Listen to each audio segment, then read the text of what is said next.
Hey there, welcome back to the Uncovered Dish Christian Leadership Podcast, the podcast that uncovers stories, equips leaders, and changes the world. And we are your hosts, James Lee and Gabby Corbett. And today we have a really special guest, the Reverend Dr. Lovett Weems Jr. Dr. Weems is the Distinguished Professor of Church Leadership and Senior Consultant of the Lewis Center for Church Leadership at Wesley Theological Seminary in Washington, D.C. Dr. Weems was the founding director of the Lewis Center in 2003, coming to the position after 18 years as the president of St. Paul School of Theology in Kansas City, Missouri. He became senior consultant in 2017, and we are thrilled to have him today with us to share his insights and wisdom. So, Dr. Weems, thank you so much for joining us today. Thank you for having me. It's good to be with you. Awesome. So, to start off, you've spent a career examining the landscape of the Protestant church here in the United States. Now, as a church leader, sometimes it's easy to feel overwhelmed when you see the large statistics happening across the country and say, I'm just going to ignore that. I'm just going to focus on my local church here and what I can do in my context here and now. But why is it important? Let's start with the why. Why is it important that congregational leaders pay attention to and understand some of these larger social trends? Well, people sometimes like to think that their church is the exception. Our church is so good it won't matter that people are moving or that schools are going down or that crime is going up. And that's not a very healthy way of looking at things. Think of the surrounding area as the people God has given you. These people in your community, they have a claim on you and on your congregation. And so what's going on there makes a difference. And if you're not responsive to that, then you're increasingly less effective. For example, when a new church is started, one of the major decisions is where will we locate it? And so you spend time figuring where you'll locate it. Now, once that decision is made, you realize if we had made this decision 10 years ago, or if we were making this 10 years from now, this probably wouldn't be the spot. Wow. But this is a spot now. But you see, those changes that have occurred over the past 10 years, those changes that will occur over the next 10 years, those kind of changes continue. But you make other decisions when you begin a church. Will we have pews or not? Will we have a hymnal or not? Will we have a choir loft or not? What about parking? Do we have Sunday school rooms? You make those decisions, and you make them not for 10 years ago or 10 years ago. You make them for now. But realizing that environment that causes you to make those decisions now continues to change.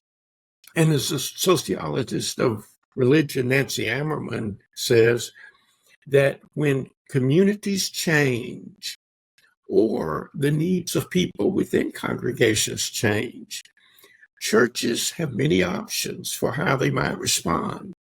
But invariably, a majority of congregations always respond the same way.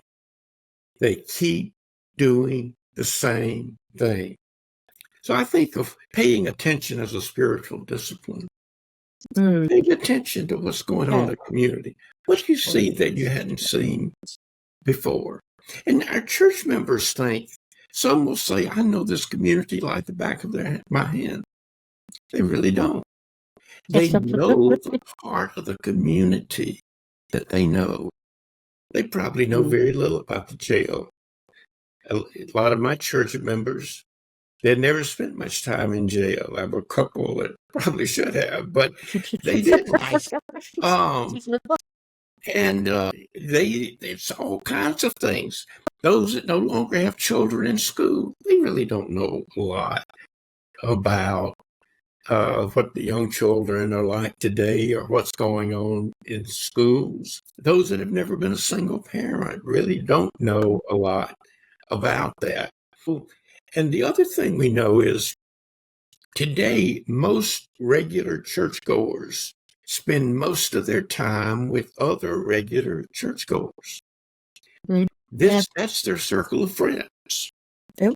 And so they are seeing a part of the picture, but not all of it. And so it's not enough just for lay and clergy leaders to be sensitive. You've got to find ways to encourage and help congregations get more in touch with their communities. That's really powerful, especially because I think you named a lot of things that, I don't know that we necessarily pay a whole lot of attention to in the local church. Folks, you may have grown up in this community. You may have never left this county. I served a church where people very proudly said, I have never left the county lines. But they don't actually really know the community from different perspectives. No. It's really, that's a powerful thing for us to make sure that we're paying attention to.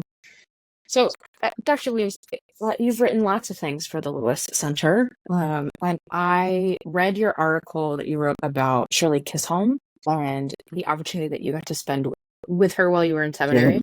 And we discussed earlier how you've been in ministry for a very long time. And so you've seen so much in your experience. And you have had such a breadth of seeing such a changing nature of the church. Right? The gift of your ministry has been that you have served in various different spaces, but you've seen so much change within the church in your time in leadership. And so I wonder, I have two parts to this question. The first is, what are some of the things that you have seen, right? What are some of those trends, higher level trends that you've seen that have impacted the way that you think about leadership? And my second question is, if you were to go back and talk to yourself at the very start of your very first appointment, knowing everything that you know now, what would you tell yourself? I started just at the point where the Methodist Church had reached its high point and started declining. Now for 50 or 60 years, there's been a gradual decline.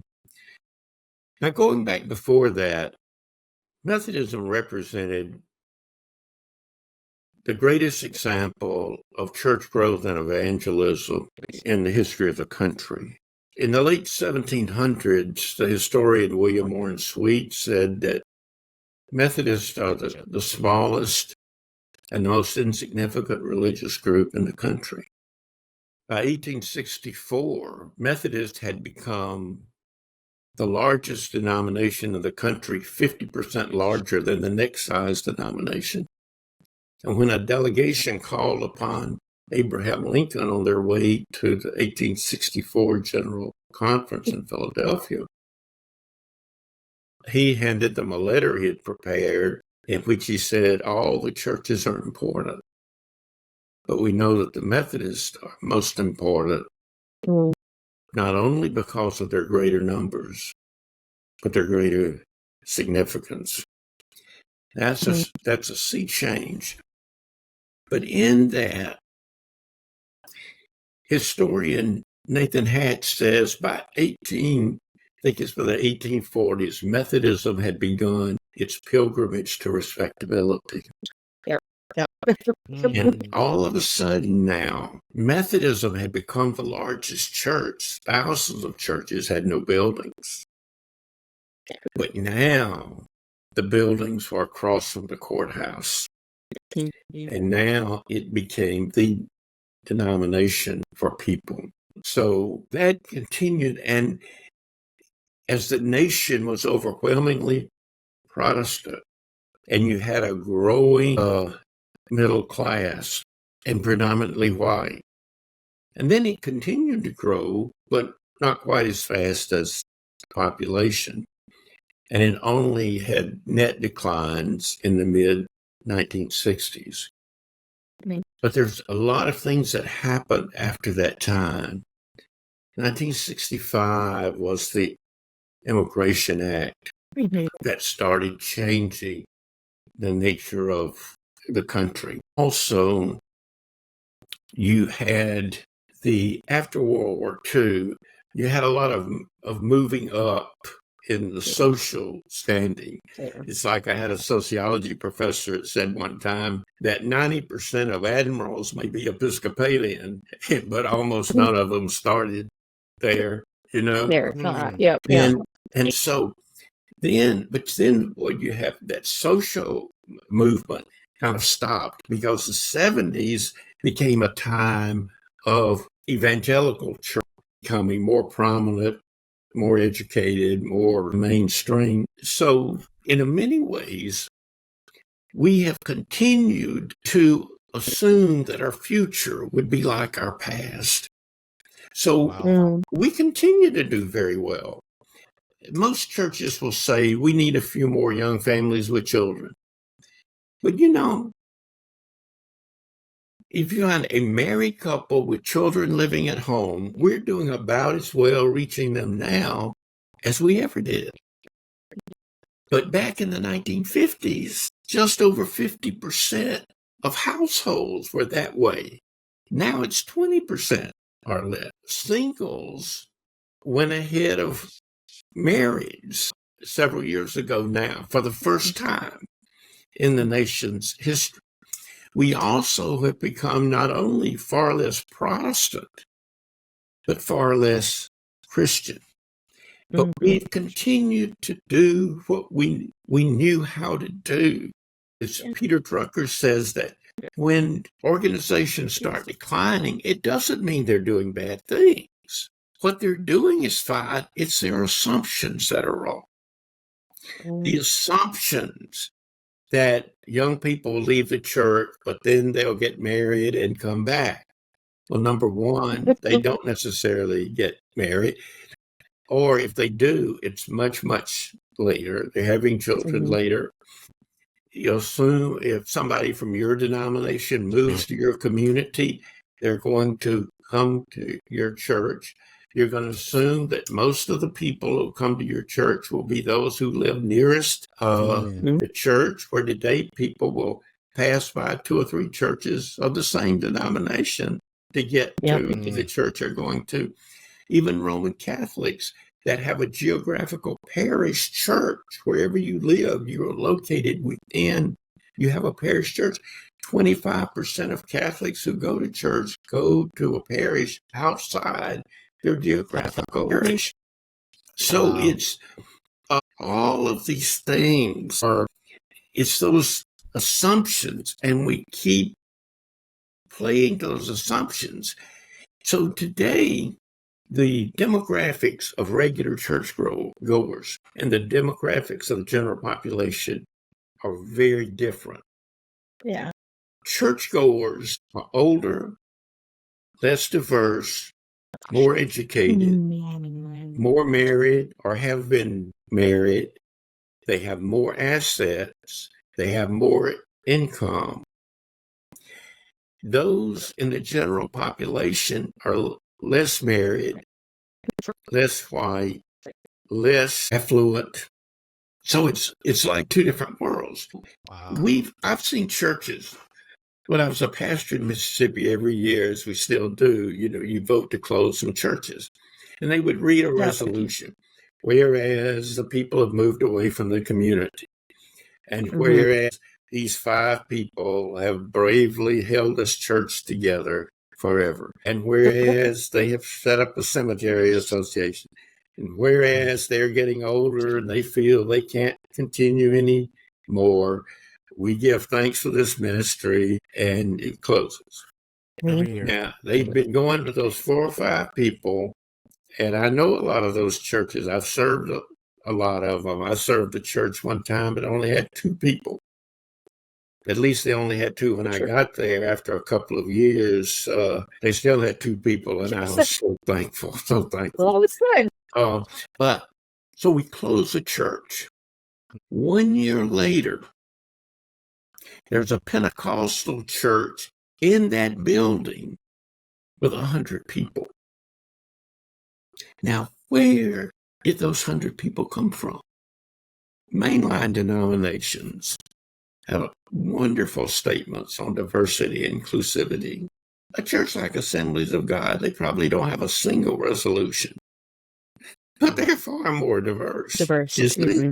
Mhm. And we have not adapted to the world. And that's where the sustaining and disrupting innovation Yeah. in the book that Doug Poe and I wrote by that name comes in. Yeah. Because we are very good at sustaining innovation, but Mm. we are not very good at disrupting. So if you'd be interested in talking about that, that may relate directly Yeah. to it. Absolutely. Yeah. Let's unpack that a little bit. Sustaining and disrupting sound a little bit like they're contradictory to each other. That's right. So what is it? I know you wrote the book, but for our listeners, what is it about sustaining and disrupting that are actually super helpful for churches? And what is it that we need to know? And how can we apply that to the very work that you're talking about doing? We are not our best. And if we keep doing things the way that we have always done them, we are looking at an even further decline. Yeah. Both are important. And so it's not a matter that a leader decides, well, I really want to do this. I really want to do that. No, you've got to do it all. Mm. Now, let's start with sustaining innovation. Sustaining may give the wrong connotation. Well, let's just keep it going. That's not what we're talking about. It's a term of art that comes from the literature on innovation. It refers to organizations that do it well, tend to be long-standing. They have an established constituency, and what they do is to improve what they already know how to do. Mm-hmm. So an example of that would be a church in a community. It's been there a long time. It's got a core of members that have been members a long time. What they are good at is resurfacing their parking lot. What they're good at is hiring a new music director that's more credentialed than anyone they've had before. You see, they know how, there are things they know how to do, and they improve on that. And improving is not bad. That's important, but it will only take you so far. Likewise, disrupting innovation doesn't mean chaos or breaking everything. Again, it's a term of art that refers to what's typically seen in an upstart organization that tends to be serving, instead of an established constituency, they are serving people that generally have been underserved or not served at all. Mm-hmm. And they reach these people by using methods that tend to fall short, at least initially, of the quality standards that others organizations might have. So here's an example. In that same community, there's a storefront church that started. They are more likely to be the church that'll start a biker ministry. Mm-hmm.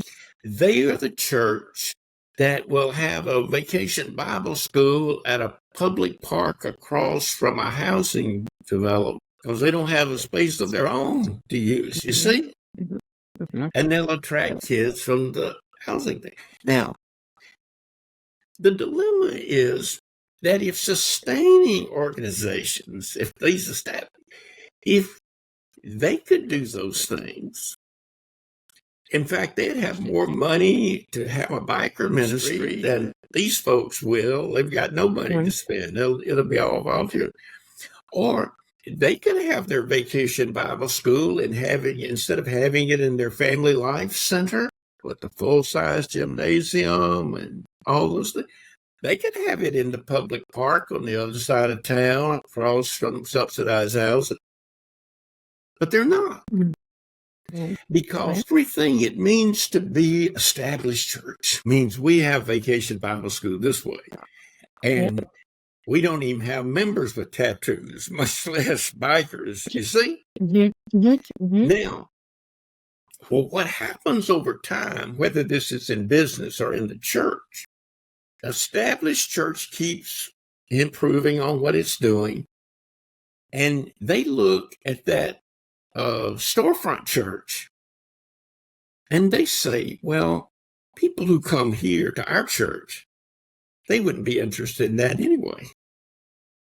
They wouldn't be interested in that kind of theology, that kind of preaching, that kind of thing. But as time goes by, those that start out as disruptive innovators, all of a sudden they've got their own space. Next thing you know, they've paved a parking lot there. Right. Next thing you know, they've got a full-time pastor. And that pastor gets a haircut a little more often and dresses a little better. And they have hired a part-time youth worker. And before long, a couple's going to come to the established church pastor and say, Pastor, we love this church. We've always been in it. But, our kids got involved in this youth ministry going on. I'm sorry, we don't have our youth ministry anymore. And we really, that other church, that's not our cup of tea. But Pastor, we really want to keep our family together. So we started going over, you see. And the next thing you know, that church is relocated just outside of town in that new building. So here's the dilemma for most of the people in churches like ours. You've got to do both. You've got to say, what are the things that need sustaining and improving? If your Sunday school doesn't start on time, how do we get it on time? If our music is not good, how do we get it better? Leaving it like it is not going to help. But at the same time, you've got to be buying some time for some efforts that will not produce much immediately. Yes. I mean, even the Methodist Church, John Wesley began preaching outside to the coal miners in Kingswood. That's right. That was disruptive innovation. Small groups, outdoor preaching. Now, Church of England, if they had wanted to do outdoor preaching, they could have done it. If they wanted to take popular music and use it as the tunes for church music, they could have done it. But you see, everything it meant to be Church of England meant they weren't going to do that. So where we stand today, I think, is a little bit like if you were the publisher of a newspaper and you've got a print edition and virtually all of your income comes from that print edition. But that income has been going down. With the internet, you lost much of the classifieds. And now your subscriber base is going down. You have an online presence, but you're not like one of those 2 or 3 newspapers that have figured out how to really make that profitable. But you know that even though almost everybody on your staff has come up through the print newspaper side, you've got to support that. You've got to be encouraged, and you've got to be improving it. You've got to come up with some features we've not had before and some local reporting we've not done before. But at the same time, you've got to buy some time and resources to spend on some efforts that will not bring immediate results. And it won't help by making these two competitors to say, most of you think that print newspaper is all there is, and I tell you, it's going to die. But see, what we have now, if you think of 2 boxes, and in one box, you think of the constituency we have now. In the other box, you think of the population, or you think what we would like for it to look like in 20 years. And you can't just take those that guide the sustaining part and let them plan the disruptive, because they will make it into what they know how to do. Right. So it's a different way of planning. What we know how to do is sustaining innovation. The problem is that method that we have perfected and worked so well only works on things that we've demonstrated we can do. We take that same model and we use it for something we don't know how to do.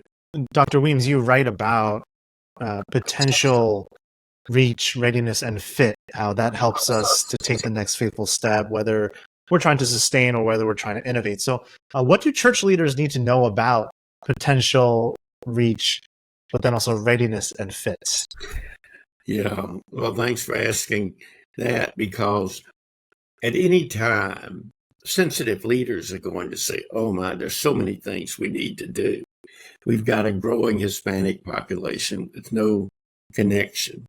We have a group of people far poorer than our community. Our church doesn't represent the makeup of the community. We don't have anything for children going. I mean, it's just this whole list.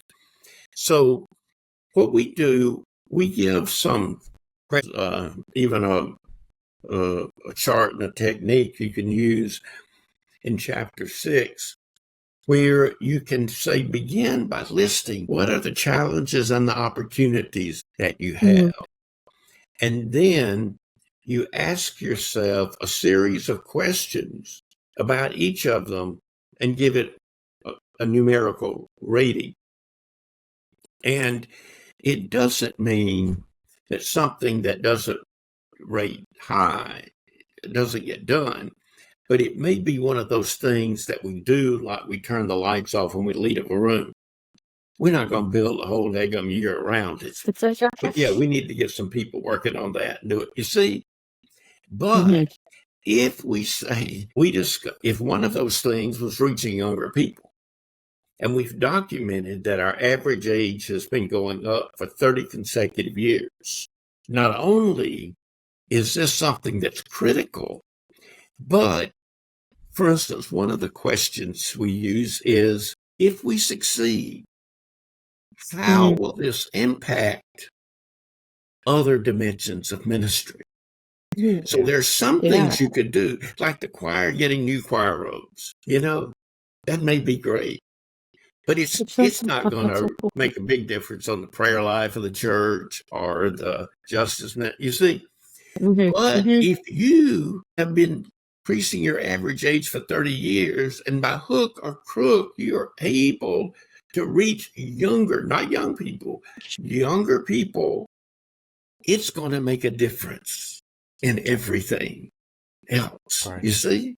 I want to go back to a question that Gabby asked earlier that I think is very profound. So a lot of our listeners are church leaders, and we tend to skew a little younger, actually, in our listenership.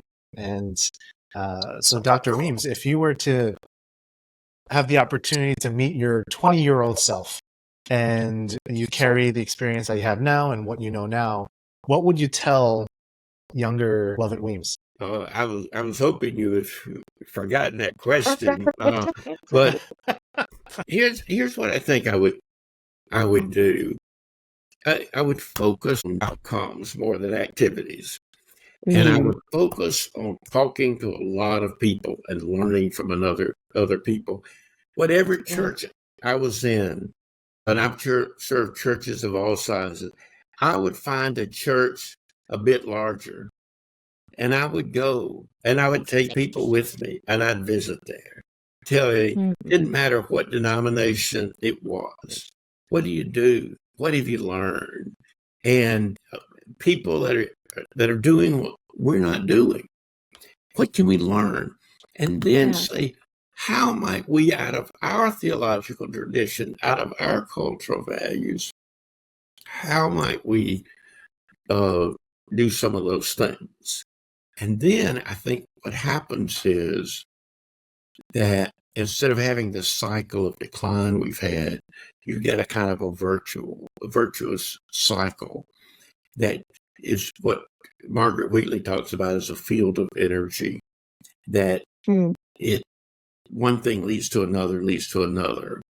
And that's what happens in a church when you look back 5 years before and say, 5 years ago, we could never have dreamed of where we are today.